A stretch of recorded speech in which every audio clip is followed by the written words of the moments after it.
আজ সরস্বতী পুজো, একদম সকাল সকাল স্কুলে চলে গেছি। সকাল বলতে 12টা। সব বন্ধুবান্ধবের সঙ্গে অয়ন ছবি তুললো। তারপরে ওদের এক্সিবিশন রুম করেছে, সেখানটায় যার মতন যে বানিয়ে নিয়েছে। আর এই দেখতে পাচ্ছ ঘরটা, এটা আমি বানিয়ে দিয়েছি অয়নকে। অয়ন দিয়েছে স্কুলে, ওই দেখো অয়ন লেখা রয়েছে। খুবই সুন্দর লাগছিল। সবাই মা বাবাই বানিয়ে দিয়েছে অবশ্য।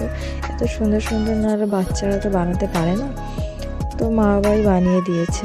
তো ওখান থেকে আমরা স্কুল থেকে বেরিয়ে চলে আসলাম হরিণালয়। এখানে এসে এত ভালো লাগছে জায়গাটা, খুবই সুন্দর করে সাজিয়েছে।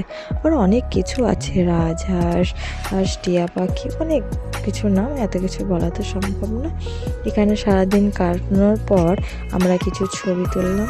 ছবি তোলার পর আজকের দিনটা খুব ভালোই কাটলো। ওরাও মজা করেছে, আমরাও মজা করেছি। আজকের মতন এইটুকুই।